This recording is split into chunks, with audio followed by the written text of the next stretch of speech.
Shalom. Puji Tuhan, kita akan kembali bersaat teduh. Mari kita minta pimpinan Roh Kudus, kita berdoa. Kami sangat bersyukur untuk kekuatan yang daripada Tuhan, untuk penyelamatan yang selalu Tuhan berikan buat kami. Bahkan Yesus selalu memberikan yang terbaik hari lepas hari.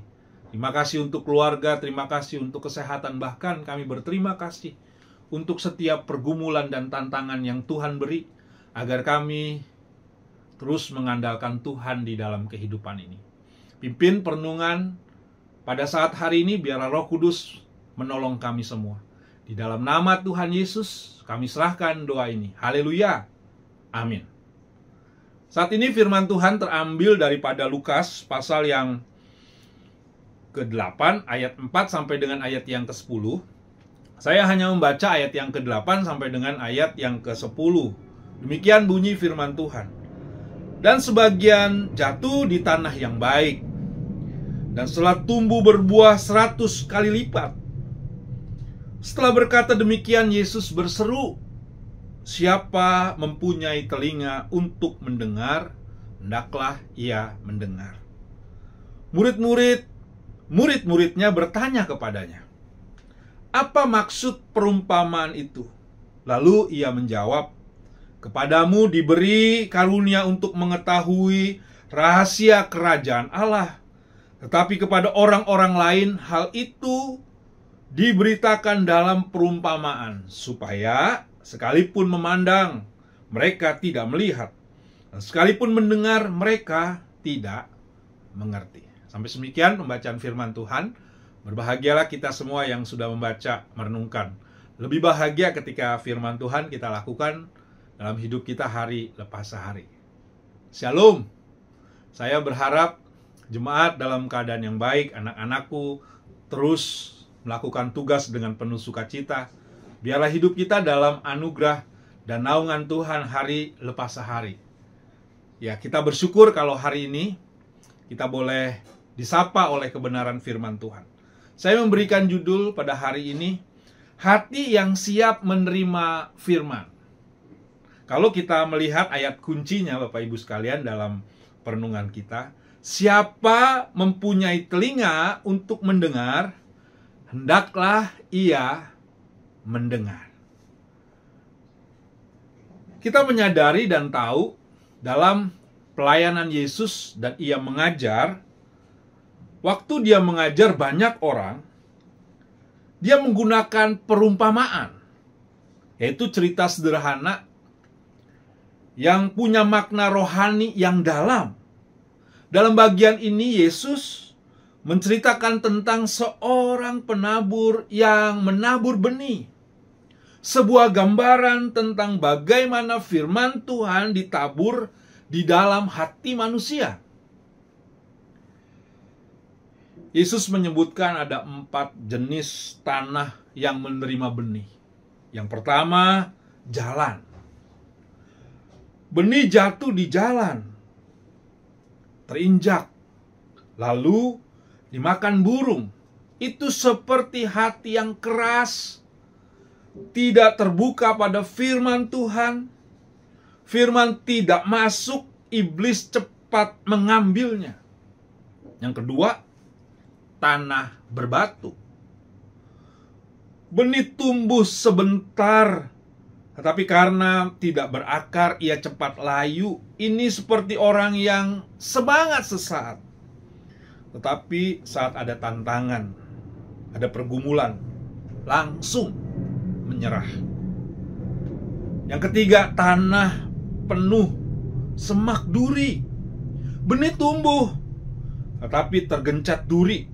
Ini seperti orang yang sibuk dengan urusan hidup, kekhawatiran, dan keinginan duniawi, sehingga firman Tuhan tidak bertumbuh.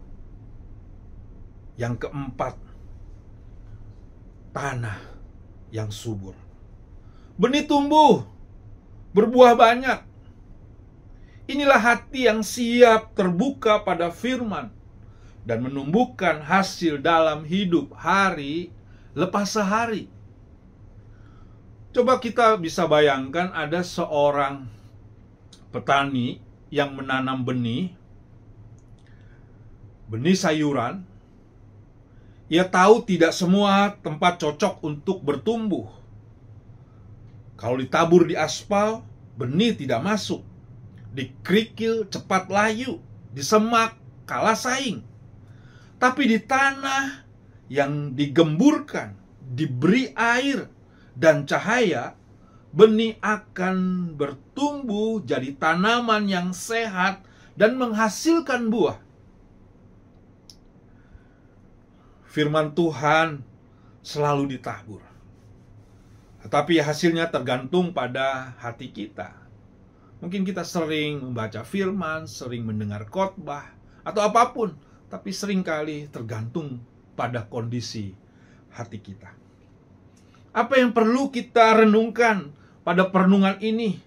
Yang pertama, tanyakan, hati kita seperti tanah yang mana? Apakah kita keras dan cuek terhadap firman? Apakah kita cepat semangat tapi mudah mundur? Apakah kita berlaku sibuk sampai lupa kehidupan rohani kita? Yang kedua, siapkah hati kita mendengar firman Tuhan? Saat baca Alkitab, dengar khotbah atau PA, jangan menjadi rutinitas. Siapkan hati seperti tanah yang gembur, tenang, fokus, haus akan kebenaran firman Tuhan. Mungkin ada waktu kita mendengar khotbah tidak sesuai dengan keinginan, tapi kita harus taat kepada firman-Nya. Yang ketiga, jangan biarkan duri kehidupan mencekik iman kita. Dunia penuh dengan tekanan, ekonomi, pekerjaan, keluarga. Tapi jangan biarkan ia mencuri perhatian kita dari Tuhan. Buang duri-duri itu, supaya firman itu bisa bertumbuh. Yang keempat, berbuah di dalam kehidupan nyata. Tanah yang baik tidak hanya menerima, tetapi menghasilkan buah. Iman yang sehat terlihat dari kasih, pengampunan, pelayanan, dan perubahan hidup. Akhirnya Tuhan menginginkan Bapak, Ibu, dan saya untuk merespon firman Tuhan, menghasilkan buah di dalam kehidupan ini, bertumbuh dengan karakter-karakter yang baik, mengasihi Tuhan dan sesama lebih baik lagi, melayani Tuhan dengan sukacita. Biarlah kita memiliki hati yang siap menerima kebenaran firman Tuhan. Amin. Kita berdoa. Terima kasih Tuhan untuk kasih setiamu. Kembali kami menyerahkan satu hari ini ke dalam tangan pengasihan-Mu. Berkati, lindungi, jaga kehidupan kami, agar nama Tuhan dipermuliakan melalui hidup dan kehidupan kami. Dalam nama Tuhan Yesus, kami serahkan doa ini. Haleluya. Amin. Tetap semangat. Tuhan Yesus memberkati.